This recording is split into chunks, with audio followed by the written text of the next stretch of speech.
ایک حدیث پاک عرض کروں گا، اللہ کے محبوب فرماتے اس حشر کے میدان میں جب لوگ گرمی سے پھڑک رہے ہوں گے، ایک پہاڑ پہ ٹھکیں گے، وہاں سے کود کے دوسرے پہاڑ پہ ٹھکیں گے، ان کے ٹکڑے ٹکڑے ہو جائیں گے، اللہ سب کو حاضر کرے گا، میرے فرشتوں میرے سامنے پیش کرو، ہر مرد عورت کو اللہ کے سامنے کھڑا کیا جائے گا، رب کہے گا میرے سامنے کھڑے ہو جاؤ، میرے 5 سوالوں کا جواب دو، اور جب تک ان سوالوں کا جواب نہیں دو گے تمہیں میں اجازت نہیں دیتا اپنے پیر کو حرکت دو، میں اجازت نہیں دیتا ان پیروں کو سرکاؤ۔ پہلا سوال اللہ پوچھے گا، جو تجھے میں نے زندگی دی تھی کن کاموں میں گزاری؟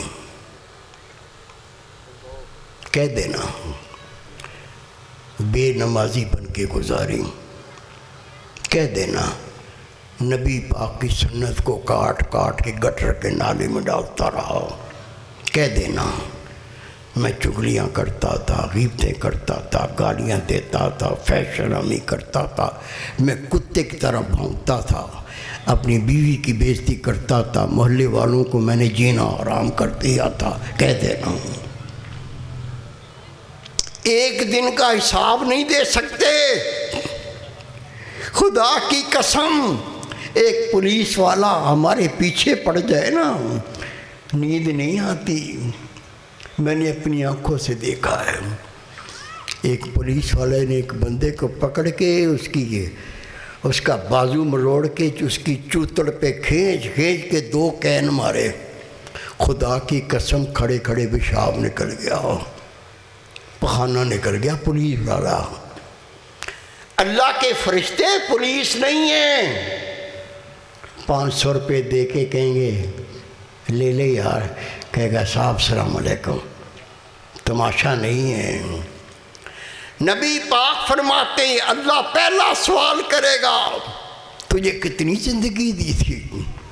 یا اللہ میں تو 10 سال ہی رہا، میں 20 سال رہا، 30 سال، 40 سال، 50 سال، 60 سال، ایک ایک لحظہ، ایک ایک گھڑی بتا تو کیا کرتا تھا؟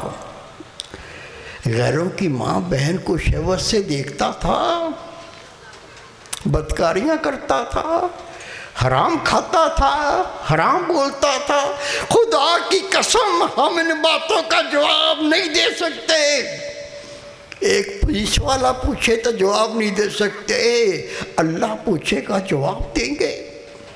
نبی پاک فرماتے ہیں جس نے کسی کو بغیر وجہ کے گھور کے دیکھا، سارا دن گھورتے ہیں،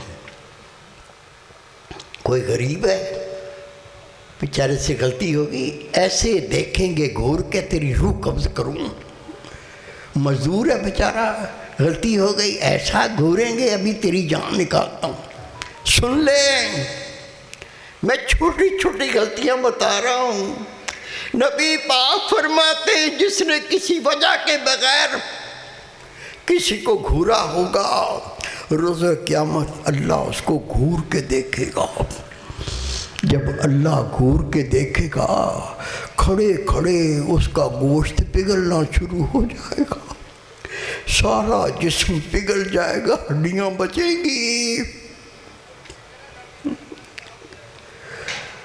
اسی لیے عمر فاروق نے رو کے فرمایا لوگوں اپنا حساب و کتاب کر لو اس سے پہلے کہ اللہ تمہارا حساب و کتاب لے۔ آج بیٹھ کے سوچ لو، 10 منٹ سوچ لو، یہ جو میں زندگی گزار چکا ہوں کیا کیا کیا ہے۔ خدا کی قسم اگر سوچ لیا رستے بدل جائیں گے، سوچ بدل جائے گی، اگر نہیں سوچا یہ جو باقی رہے گی یہ بھی گزر جائے گی، پتہ نہیں چلے گا۔ رب کے محبوب فرماتے ہیں اللہ دوسرا سوال کرے گا، پیر کو حرکت نہیں دے سکے گا، پیر نہیں سرکا سکے گا، یہ زمین جل رہی ہوگی، لوگ پھڑک رہے ہوں گے، اجازت نہیں ہوگی اپنے پیر کو حرکت دے۔ دوسرا سوال اللہ پوچھے گا بتا تو نے اپنی جوانی کن کاموں میں گزاری؟ کہتے جوانی مستانی ہوتی ہے، بندہ مزور ہوتا ہے، گندگیوں میں انتہا ہوتی ہے۔ یہ جوانی دروشی پڑھیں اللہم صلی اللہ علیہ وسلم۔ اگر اللہ کی اطاعت میں گزاری ہے، نمازیں میں گزاری، اللہ کا ذکر کرنے میں گزاری، خدا کا حکم ماننے میں گزاری، ان کی اتنی بڑی عظمت ہے۔ توبہ کردن در جوانی شیوائے پیغمبری، وقت پیری گرگ ظالم میں شود پرہیز گراز۔ حضرت شہزادی رحمۃ اللہ علیہ فرماتے جوانی میں توبہ کرنا تو نبیوں کا شیوا ہے۔ جب نفس زور آور ہوتا ہے، چہرے میں حسن ہوتا ہے، گناہ کرنے کی طاقت ہوتی ہے، اللہ سے ڈر جائے، اللہ کی اطاعت کر لے، رب کا حکم مان لے۔ یہ تو انبیاء کرام کی شان ہے۔ بوڑھا ہو گیا، زبان بولتی نہیں، دانت رہے نہیں، آنکھیں اندھی ہو گئیں، چلنے کی طاقت نہیں، اب یہ بولتا ہے میں تو تسبیح کرتا رہتا ہوں۔ میرے بھائی کر، یہ بھی خوش نصیبی ہے، لیکن خدا کی قسم عبادت تو جوانی کی ہے۔ رسول پاک فرماتے ہیں جب بوڑھا اللہ سے توبہ کرتا ہے، اپنے گناہ پہ نادم ہوتا ہے، اللہ اس کے سارے گناہ معاف کر دیتا ہے۔ لیکن جب نوجوان جوانی میں اللہ سے توبہ کرتا ہے، رسول پاک فرماتے اس کی توبہ کے صدقے روئے زمین پر جتنے مومن اللہ کو پیارے ہو چکے ہیں، جن کا انتقال ہو چکا ہے، وہ اپنے گناہوں کی وجہ سے اللہ کے عذاب میں ہوتے ہیں۔ نوجوان کی توبہ کے صدقے اللہ 40 دن تک ان سے عذاب کو ٹال دیتا ہے۔ وہ کہتے ہیں کیا ہوا یار، یہ اللہ نے ہمارا عذاب کیسے ٹال دیا؟ اب تو ہم نے عمل بھی کو نہیں کیا، ہم تو مر چکے ہیں۔ انہیں اللہ کے ملائکہ کہیں گے دنیا میں ایک نوجوان نے توبہ کی ہے، اس کی توبہ کے صدقے اللہ نے 40 دن تک تیرے عذاب کو ختم کر دیا ہے۔ یہ سارے مرنے والے اس نوجوان کی مغفرت کی دعا کرتے ہیں۔ نبی پاک فرماتے ہیں جب اللہ کا کوئی بوڑھا بندہ، اللہ کا بندہ اللہ کی نماز پڑھتا ہے، اس کو جتنی نماز پڑھتا ہے اللہ اس کو قبول کر کے، اسے قبول کر کے اس کے لیے ثواب کا ذریعہ بناتا ہے۔ لیکن جب نوجوان اللہ کی نماز پڑھتا ہے، اس کو ہر رکعت کے بدلے 10 رکعتوں کا ثواب عطا کیا جاتا ہے۔ رسول پاک فرماتے ہیں روز قیامت جن نوجوانوں نے اپنی زندگی گناہ کر کے برباد کی ہوتی ہے، جب ان کو اللہ کے سامنے پیش کیا جاتا ہے، رب کہتا ہو نوجوان تجھے میں نے جوانی دی تھی، نیکی کے کام کرتا اور جو گناہ ہو گئے اس سے توبہ کرتا۔ رسول پاک فرماتے ہیں جن کی نوجوانی میں موت ہو گئی ان کو اللہ کے سامنے پیش کیا جائے گا اور اللہ کہے گا اور نوجوان بندے تجھے میں نے جوانی دی تھی، تو میری اطاعت کرتا، نیکی کے کام کرتا، تجھ سے جو گناہ ہو گئے ان سے تو توبہ کرتا، نہ تو نے گناہ سے توبہ کی نہ تو نے نیک کام کیے۔ اے میرے فرشتوں اس کو اوندھے منہ ٹانگیں اوپر کر کے سر نیچے کر کے جہنم میں گھسیڑ دو۔ تیسرا سوال، نبی پاک فرماتے ہیں اللہ کے سامنے یہ بندہ کھڑا ہوگا، مرد اور عورت کھڑے ہوں گے، اللہ تیسرا سوال کرے گا جو تیرے پاس مال تھا وہ تو نے کیسے حاصل کیا؟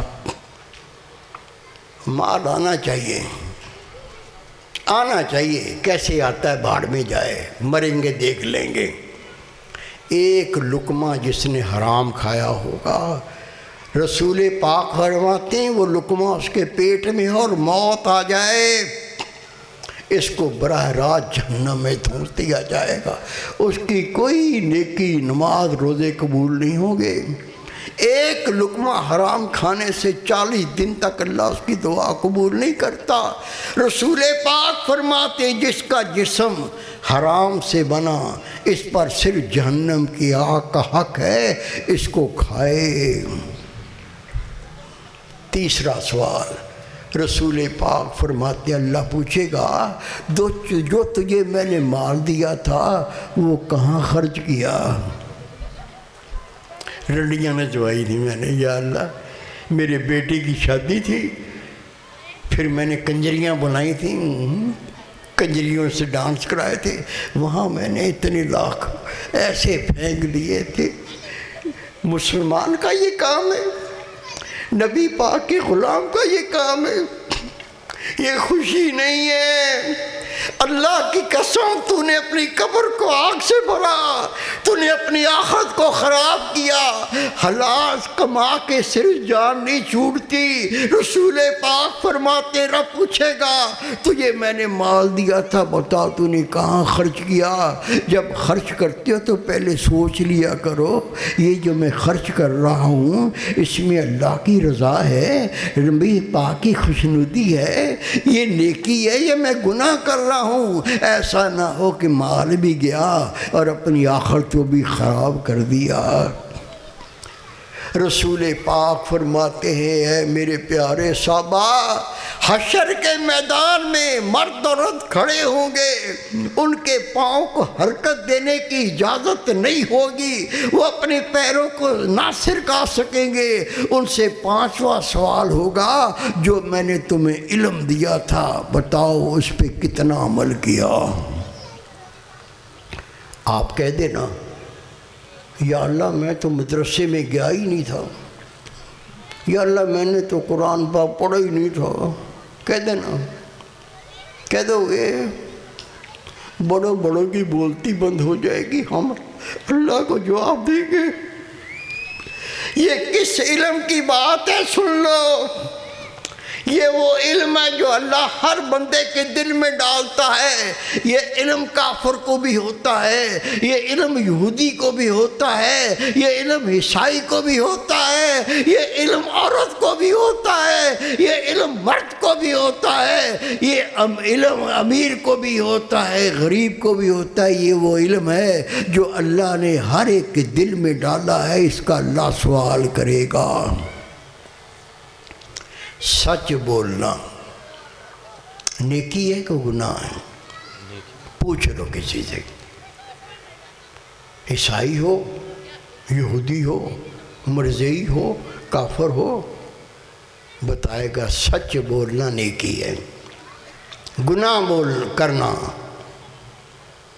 ہر ایک کو پتہ ہے، خدا کی قسم جو شراب پیتے ہیں ان سے پوچھ لو آپ، یہ آپ شراب پیتے ہو نیکی ہے بدی ہے؟ شرم کے مارے نظر نیچے، یہ تو گناہ کا کام ہے۔ او بھائی پتہ ہے اللہ نے یہ علم تجھے دے دیا ہے، نبی پاک کا فرمان ہے جس نے ایک گھونٹ شراب کا دنیا میں پیا ہوگا 9000 سال تک اس کو جہنم کا عذاب دیا جائے گا، اس کے بعد رسول پاک کی شفاعت سے یہ جہنم سے نکلے گا۔ میرے بھائی اللہ کے دین نے نشے کو حرام قرار دے دیا۔ نشے سارے حرام ہیں، سب سے کم نشہ ہے بھنگ پینا، شراب نشہ، ہیروئن نشہ، چرس نشہ، سب سے کم نشہ بھنگ پینا۔ اور رسول پاک فرماتے ہیں جس نے بھنگ پی اس نے اپنی ماں کے ساتھ 70 بار زنا کیا۔ کیا کر رہی ہے قوم؟ یہ سارے اللہ کے بندے، یہ سارے رسول پاک کے امتی کیا کر رہے ہیں؟ یہی کرتے کرتے مر جائیں۔ اللہ کی قسم نہ یہ زندگی اچھی ہے نہ یہ موت اچھی ہے، بدل لی تو مقدر اچھے